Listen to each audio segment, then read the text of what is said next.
Hello friends, I am Dr. Kalpana and the topic I am taking today is DNA replication in eukaryotes.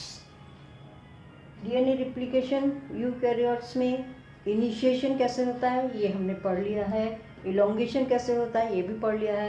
तो आज हम पढ़ेंगे termination, माने DNA replication कैसे terminate होता है या एंड होता है। यूकैरियोट्स में खास बात क्या होती है कि डीएनए स्ट्रैंड्स क्या होते हैं, लीनियर होते हैं और बहुत लंबे होते हैं, इसलिए यहाँ पर कुछ प्रॉब्लम्स आती हैं। वो प्रॉब्लम्स हम स्टडी करेंगे क्योंकि ये प्रोकैरियोट्स में नहीं आती है, क्योंकि वहाँ पर स्फेरिकल होता है। ये जो प्रॉब्लम होती है ये कहलाती है टर्मिनल रिप्लिकेशन प्रॉब्लम।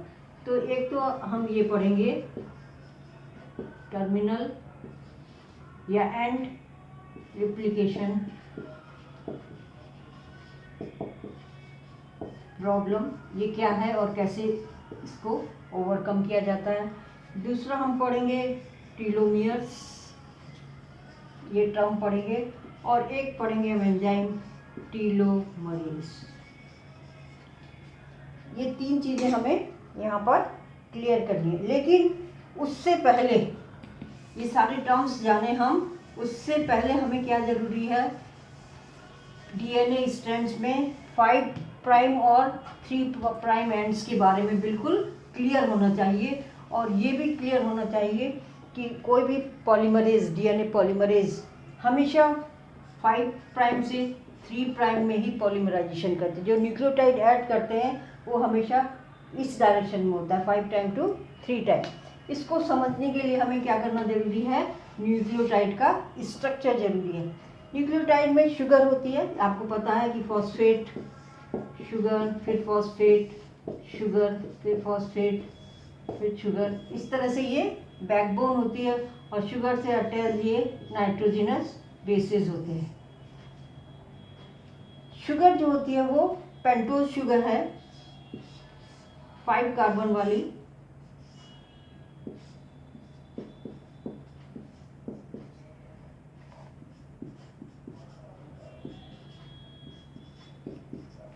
ये 1 कार्बन, 2, 3, 4 और 5, ये राइबोज शुगर है। यदि यहाँ पर 2 नंबर कार्बन पर OH है तब ये राइबोज शुगर होगी, और यदि H है, यहाँ पर एक O क्या है, कम है, तो ये क्या होगी, डीऑक्सी राइबोज। डीएनए के न्यूक्लियोटाइड जुड़ेंगे तब ये शुगर होगी डीऑक्सी राइबोज। और यदि आरएनए, जैसे प्राइमर बनता है उसमें आरएनए के न्यूक्लियोटाइड्स होते हैं, तब वहाँ पर क्या होगी, ये OH होगी। अब इसमें क्या होता है, जब ये न्यूक्लियोटाइड बनाता है तो ये 1 नंबर कार्बन से तो क्या जुड़ जाते हैं, नाइट्रोजनस बेसेस जुड़ जाते हैं। और जो ये वाला 5 नंबर कार्बन है इससे क्या जुड़ जाता है, फॉस्फेट जुड़ जाता है।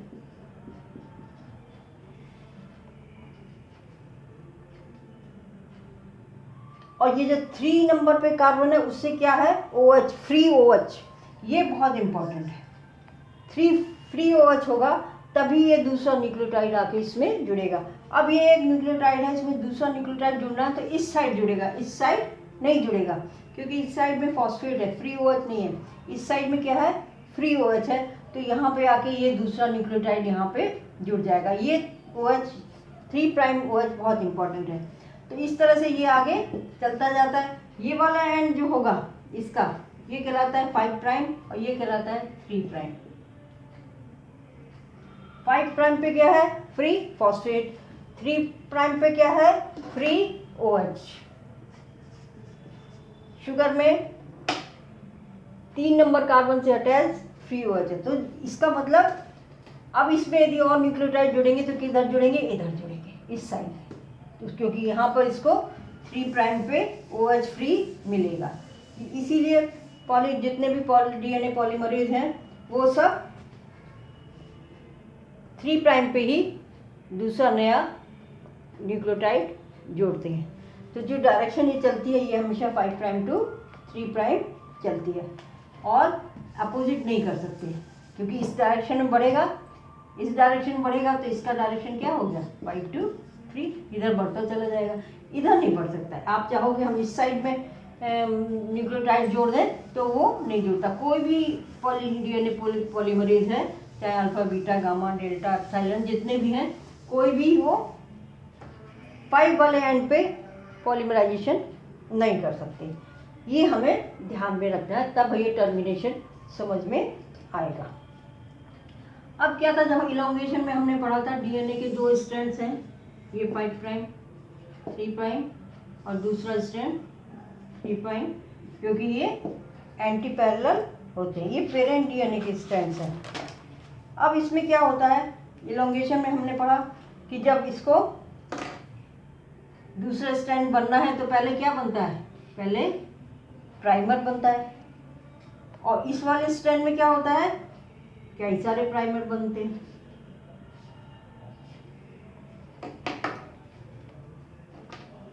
इस प्राइमर का ये क्या है, 5 एंड है और ये 3 एंड है।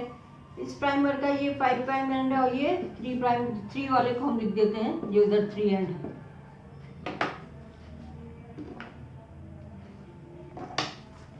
ये क्या है, प्राइमर है, और ये दोनों जो है ये क्या है, पेरेंट स्ट्रैंड है, जो टेम्पलेट की तरह काम कर रहे हैं।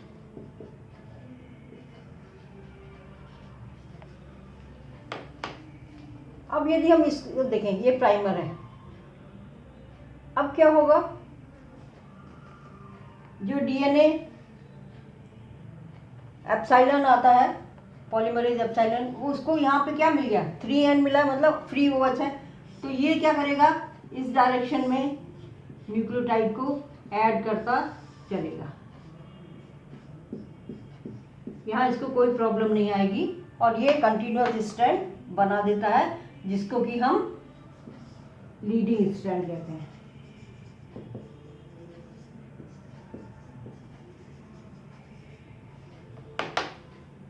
अब इस वाले स्ट्रैंड में यदि हम देखें तो 3 एंड किधर है, इधर। इसका मतलब इस डायरेक्शन में DNA polymerase delta nucleotide add कर देगा।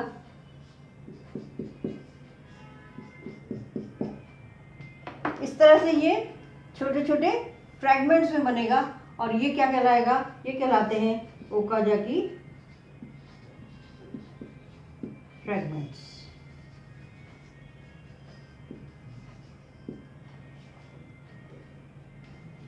अब क्या होता है, ये 2 स्ट्रैंड बने, लेकिन इसमें क्या है, बीच बीच में आरएनए है। प्राइमर जो होते हैं वो आरएनए न्यूक्लियोटाइड के हैं, और यहाँ पर ये प्राइमर है इतने सारे। तो ये हमें नहीं चाहिए, हमें क्या चाहिए, प्योर डीएनए स्ट्रैंड्स चाहिए। और फिर ये आपको पता था, बताया था कि डीएनए एच और फैन 1, ये एंजाइम्स जो होते हैं ये प्राइमर को रिमूव कर देते हैं। तो यहाँ से क्या होगा, प्राइमर ये हट जाएंगे। तो यहाँ पर ये वाला प्राइमर हट गया, ये प्राइमर हट गया, ये हट गया, ये सब क्या हो गए, हट गए।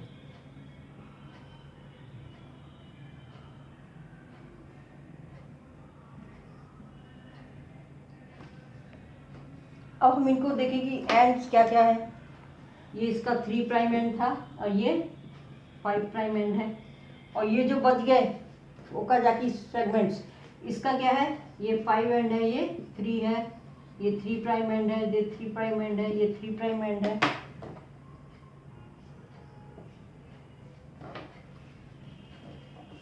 अब ये गैप भरना है, डीएनए अल्फा यहाँ पे गैप नहीं भर सकता। क्यों, क्योंकि यहाँ पे क्या है, 5 एंड है, और इस डायरेक्शन में न्यूक्लियोटाइड ऐड नहीं हो सकते, तो ये गैप बना रहेगा। अब यहाँ पे देखें तो ये क्या है, 3 प्राइम एंड है, तो डीएनए अल्फा यहाँ पे न्यूक्लियोटाइड ऐड कर देगा। ये भी 3 प्राइम एंड है, इस डायरेक्शन में ऐड हो जाएंगे, इस डायरेक्शन में न्यूक्लियोटाइड्स ऐड कर देगा DNA alpha, DNA polymerase alpha. यहाँ पर क्या होगा, ये 5 एंड है, इस डायरेक्शन में ये नहीं कर सकता, डीएनए न्यूक्लियोटाइड्स को ऐड नहीं कर सकते। तब यहाँ पे प्रॉब्लम आएगी और यहाँ प्रॉब्लम आएगी। मतलब यहाँ पर ये और यहाँ पर ये क्या हो गया, गैप हो गया। जो कि डीएनए पॉलीमरेज अल्फा नहीं भर सकता, क्योंकि यहाँ पे भी 5 एंड है, यहाँ पर भी 5 एंड है, बाकी जगह तो पूरा कंप्लीट हो गया। तो मेन प्रॉब्लम यही आई टर्मिनल पोजीशन पे, यहाँ पे और यहाँ। क्यों आई? क्योंकि प्राइमर हट गया। जब प्राइमर हट गया उसके बाद यहाँ पर क्या आ रही है? प्रॉब्लम आ रही है। तो ये प्रॉब्लम जो है वो कहलाती है टर्मिनल रिप्लिकेशन प्रॉब्लम। क्यों प्रॉब्लम आई? क्योंकि प्राइमर हटने के बाद जो स्ट्रैंड है, नया स्ट्रैंड, उसका वहाँ पे 5 प्राइम एंड है और वो उस जगह पर आगे पॉलीमराइजेशन नहीं हो सकता। ये कैसे हो सकता है इसको हम देखें। यदि मान लीजिए ये एक स्ट्रैंड है, हम लीडिंग स्ट्रैंड ले रहे हैं और ये तो पॉलीमराइजेशन हो गया और ये गैप रह गया, प्राइमर हट गया यहाँ से। ये इस जगह पर नहीं बन सकता। क्यों नहीं बन सकता? क्योंकि यहाँ पर ये 5 प्राइम एंड था। क्या हो सकता है कि यदि यहाँ पर क्या बन जाए, एक प्राइमर बन जाए,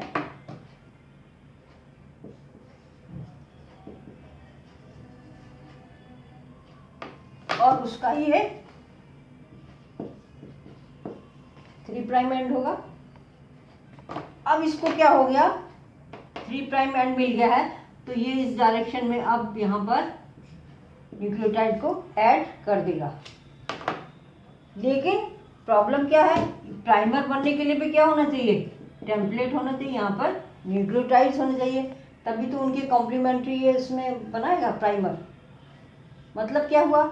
यहाँ प्राइमर हो जो कि ये गैप भर दे, लेकिन प्राइमर बनने के लिए क्या चाहिए? ऊपर जो ओरिजिनल पेरेंट स्ट्रैंड है उसको एक्सटेंड होना चाहिए। तो ये जो एक्सटेंशन का काम है, जो ओरिजिनल पेरेंट स्ट्रैंड को एक्सटेंड करना है पहले, और एक्सटेंड कर देंगे तो प्राइमर बन जाएगा, और जब प्राइमर बन जाएगा तो हमें 3 फ्री OH पॉइंट प्राइम मिल जाएगा और फिर ये गैप जो है वो फिल हो जाएगा। तो इसके लिए एक एंजाइम होता है ये काम करने के लिए, जो है टीलोमरेज।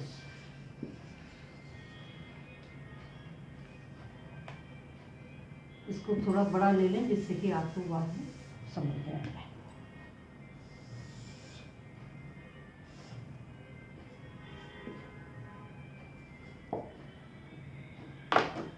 ये यहाँ पर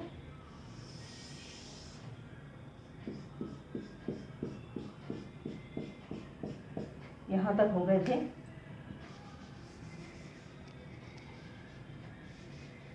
और ये गैप है, मान लीजिए ये गैप रह गया था। जो क्रोमोसोम्स के एंड होते हैं, क्रोमोसोम है, क्रोमोसोम में डीएनए होते हैं, ये डीएनए कॉइल होकर क्रोमेटिन बनाते हैं और फिर वो फिर कॉइल हो जाते हैं। बहुत ज़्यादा कॉइल होने के बाद ये क्या किस शेप में आते हैं? क्रोमोसोम के। ये जो क्रोमोसोम के एंड्स हैं ये क्या कहलाते हैं? टीलोमियर। मतलब ये क्वेश्चन क्या है? टीलोमियर है। ये भी क्या है? टीलोमियर्स है। तो क्रोमोसोम के या डीएनए के जो एंड्स हैं वो टीलोमियर्स कहलाते हैं। इनकी खास बात क्या होती है कि ये इनमें यहाँ पे जो न्यूक्लियोटाइड्स होते हैं वो जीसी रिच होते हैं, मतलब उसमें ग्वानिन और साइटोसिन ज़्यादा होते हैं, और ये रिपीटेटिव होते हैं। मान लीजिए 10 यहाँ पर ये न्यूक्लियोटाइड हैं, फिर वो 10 होंगे, फिर 10 होंगे, फिर 10 होंगे, इस तरह से रिपीटेटिव न्यूक्लियोटाइड्स सीक्वेंस होते हैं। ये स्पेशल होते हैं, हर एक ऑर्गेनिज्म में ये अलग अलग स्पीसीज में, अलग अलग ऑर्गेनिज्म में अलग अलग होते हैं। जैसे कि मान लीजिए अब टीलोमरेज एंजाइम लेते हैं। टीलोमरेज एंजाइम क्या है? ये राइबो न्यूक्लिक प्रोटीन है। राइबो न्यूक्लिक प्रोटीन का मतलब प्रोटीन तो पार्ट हो गया एंजाइम का, और राइबो न्यूक्लिक हो गया राइबो न्यूक्लिक एसिड, RNA, मतलब वो इस तरह से है। ये प्रोटीन वाला पार्ट है जो एंजाइम की तरह काम करेगा। और यहाँ पर इसमें क्या होते हैं? ये न्यूक्लियोटाइड्स होते हैं, राइबो न्यूक्लियोटाइड्स। तो ये जो है ये आरएनए की तरह काम। अब इसमें क्या है, यहाँ पे मान लीजिए आपके पास न्यूक्लियोटाइड हैं टी जी जी जी जी टी टी,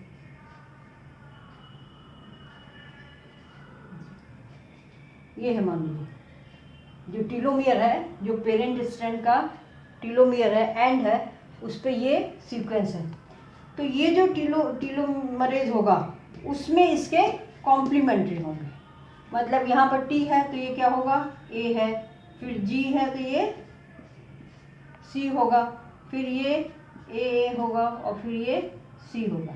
इस तरह से ये इसके कॉम्प्लीमेंट्री, मतलब यहाँ पर इस जगह पर वही टीलोमरेज आएगा जिसमें इसके न्यूक्लियोटाइड के कॉम्प्लीमेंट्री होंगे। और ये कैसे आएगा, यहाँ पर ये इस तरह से अटैच हो जाता है आके, इसके ये जो दो लास्ट के दो न्यूक्लियोटाइड हैं उनसे ये बॉन्ड बना ले, क्योंकि ये इसके कॉम्प्लीमेंट्री है तो ये इससे बॉन्ड बना लेंगे।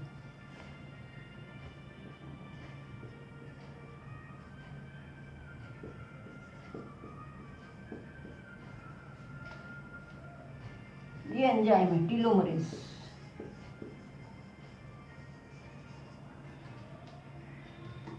ये कहाँ पे आ गया, टीलोमियर के एंड में आ गया, और इसके जो लास्ट के दो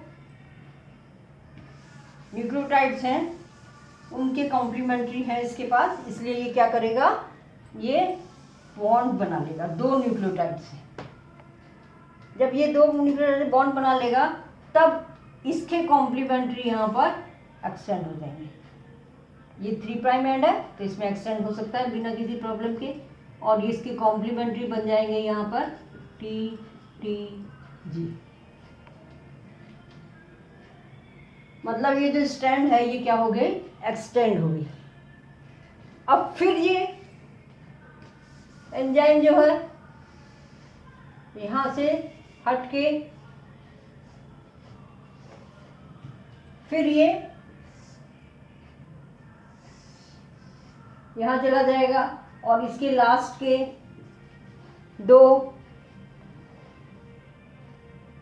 इनसे ये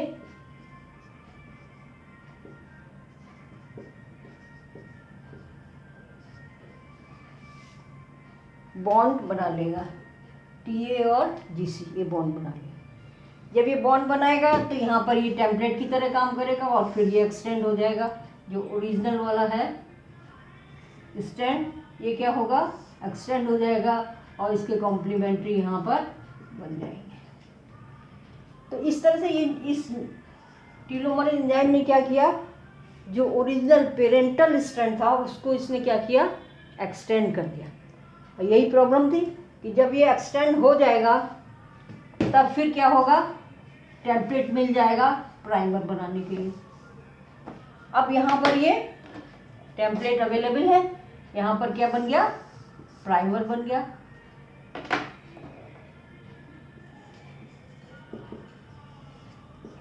फाइव प्राइम 3 प्राइम, अब यहाँ पे 3 प्राइम मिल गया।